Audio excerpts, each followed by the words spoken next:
For your health this morning, you might be familiar with your blood pressure, but do you know what those numbers really mean? I definitely do not. And now there's a third pressure that's important to keep track of as well. Our health expert, Karen Owoc, here to explain this third blood pressure for us. Karen, I've always wondered what BP 180 over 70 means. Is that correct? 160 over 80? Is that what's well, 120 over less than 120 over 80 is actually normal. Okay. But yes, a lot of people don't. They hear these numbers, but really don't know how to interpret them.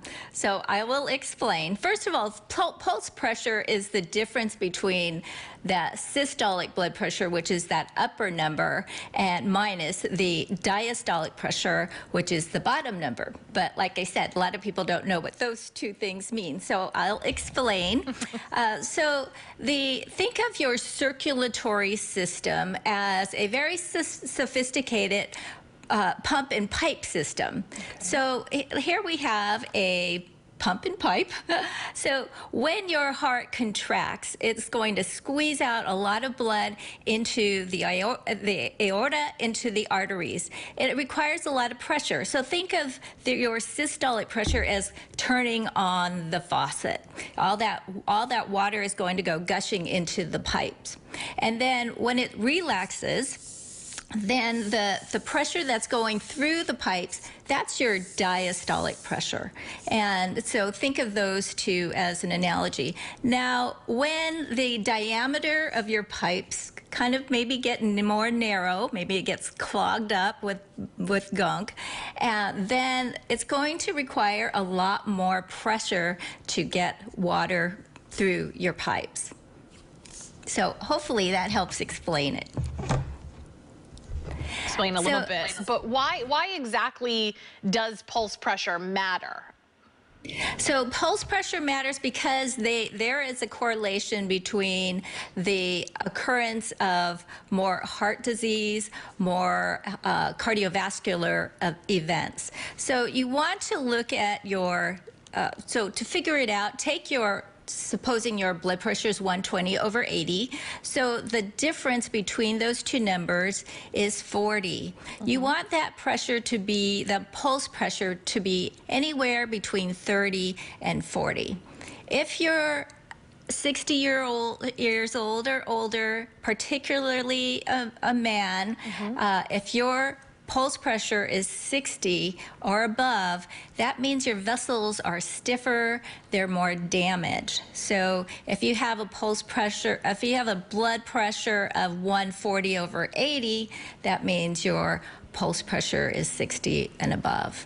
A lot of people don't really look at that. They're just looking at that overall number, and that could be deceiving because I've actually heard clinicians say, oh, 130 over 70, that's not too bad. Right. But then you look at that and the pulse pressure is way too high. So really pay attention to the pulse pressure. And then what does that result in, right? Like for your, when it's high like that, you say that that's when your arteries stiffen. What exactly can that cause?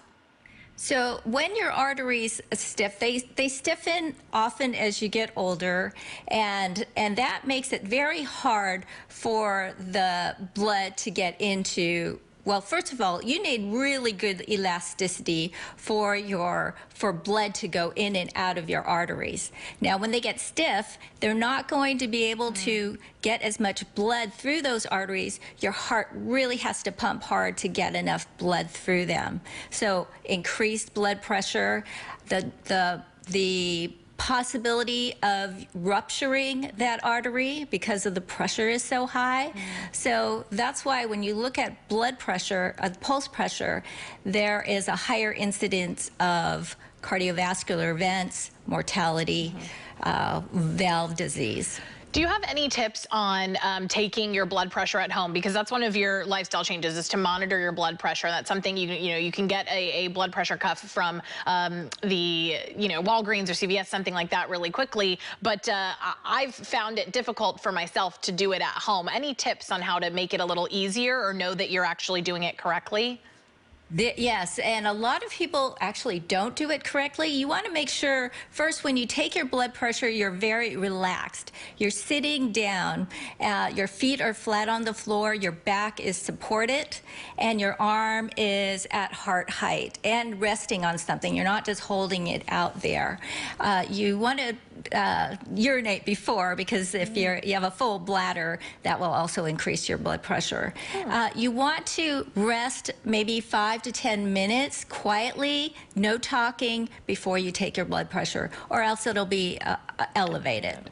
Okay. So those are kind of the quick tips on blood pressure taking. Definitely. You want to make sure you also take them in both, because if you see a differential of 10 points between your right and the left, that can also be an indicator that you have some type of a blockage. Okay, okay. You also, of course, eating a healthy diet, maintaining a healthy weight, exercising regularly. Those are all your tips always, each and every week, which we always appreciate. Can you find a little bit more information about this in your new book? Yes, you can, and all about eating healthy and how to reduce your blood pressure. KarenOwoc.com is where you can go to find a link to the book, as well as Amazon.com. Karen, thank you so much for being with us. You're welcome.